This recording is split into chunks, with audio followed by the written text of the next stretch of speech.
பார்த்து ரிவ்யூ கொடுத்துட்டு இருக்காம 5 படத்தை டைரக்ட் பண்ணி கதாநாயகனா இன்ட்ரடியூஸ் ஆயிருக்கிற லோகேஷ் கனகராஜ் அருண் மாதேஸ்வரனோட டைரக்ஷன்ல இன்னைக்கு திரையரங்குல ரிலீஸ் ஆயிருக்கிற டிசி படத்தோட என்னோட ஒப்பீனியன் எப்படி இருக்குன்றதா நம்ம இன்னைக்கான வீடியோல பார்க்க போறோம். வாங்க வீடியோக்குள்ள போலாம்.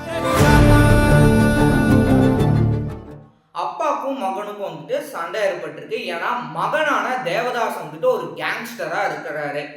இப்ப படத்தோட காட்டு பகுதியில ஒரு ஃபேமிலி போயிட்டு இருக்கிறாங்க. அந்த ஃபேமிலியில அப்பா தன் மகனுக்காக காசு சேர்த்து வச்சிருக்கிறாரு. ஆனா போலீஸ்காரங்க அந்த அப்பாவை கூட்டிட்டு போயிட்டு ஏதோ பண்ணியிருக்காங்க. இதுக்கப்புறம் இந்த சம்பவத்தை தொடர்ந்து கதாநாயகன் கிட்ட போய் அந்த ஃபேமிலியை ரிப்போர்ட் பண்றாங்க. இந்த மாதிரி போலீஸ் என்னமோ பண்ணியிருக்காங்க, எங்க போனாரு அப்படின்னே தெரியல அப்படின்னு சொல்றாங்க. இந்த சம்பவத்துக்கு அப்புறம் என்ன நடக்குது அப்படின்றதுதான் இந்த படத்துடைய என்டையர் ஸ்டோரி. இந்த படத்தை பொறுத்த வரைக்கும் ஏ சர்டிபிகேட் தான் கொடுத்துருக்குறாங்க. ஏ சர்டிபிகேட் தகுந்த மாதிரி படத்துல கத்தி கன் அப்படின்னு சொல்லிட்டு ஒரு பிளாஸ்டா ரத்தம் தெரிக்கக்கூடிய காட்சிகள் அப்படின்னு பயங்கரமா இந்த படத்தை பிரசன்ட் பண்ணியிருக்காங்க. படத்துடைய ஹீரோ லோகேஷ் கனகராஜ் அப்படின்னு சொன்னாலும் இந்த படத்துடைய செகண்ட் ஹீரோ அனிருத் அப்படின்ற ரேஞ்சுக்கு இந்த படத்துடைய பேக்ரவுண்ட் ஸ்கோர் மிரட்டி விட்டுருக்கிறாரு. எஸ்பெஷலி ரேஞ்ச் ஆஃப் ரிவெஞ்ச் அப்படின்ற அந்த பேக்ரவுண்ட் ஸ்கோர் ஆகட்டும், ஹேங்கோவோ அப்படின்ற அந்த ஒரு பாடல்கள், இந்த படத்துல குறை சொல்ற அளவுக்கு எந்த பாட்டுமே இருக்காது. எல்லா பாடலுமே நல்லா இருக்கு. அண்ட் செகண்ட் ஹாஃப்ல ஒரு எமோஷ்னலா ஒரு ஹார்ட் டச்சிங்கான ஒரு பாடல் நல்ல ஒரு கம்போஸும் பண்ணியிருக்காங்க. லிரிக்குமே நல்லா இருக்கு. எனக்கு முக்கியமா அந்த ஹேங்கோல மௌனங்கள் பேசுது அப்படின்னு சொல்லிட்டு அந்த வரி ரொம்பவே பிடிச்சிருக்கு அப்படின்னே சொல்லலாம்.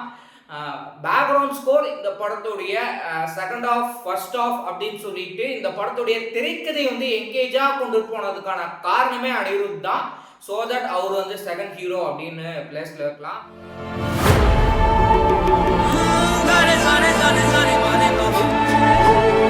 எங்கேயாவது போன்னு சொன்னல.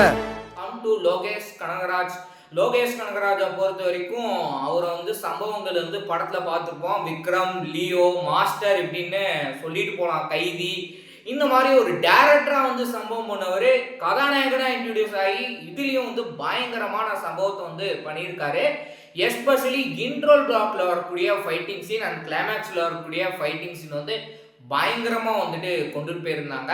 பல இடங்கள்ல அவர் கன் ஷாட் பண்றது, கத்தி எடுத்துட்டு ஃபைட் பண்றது, இந்த மாதிரியான போர்ஷன்ஸ் எல்லாமே ரொம்பவே சூப்பரா இருந்தது அப்படின்னே சொல்லலாம்.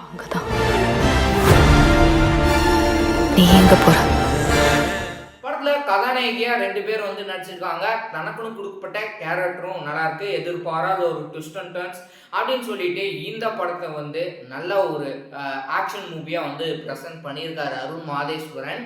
Last previous movie Captain Miller கொஞ்சம் சொதப்பிருப்பாரு அப்படின்னே சொல்லலாம். ஆனா இந்த படம் அந்த அளவுக்கு பெருசா ஒன்றும் சொதப்பின அளவுக்கு இல்லை. சாணி காகிதம்க்கு அப்புறமா ஒரு நல்ல ஒரு டீசெண்டான ஒரு மூவியா இந்த டிசி அமைஞ்சிருக்கு.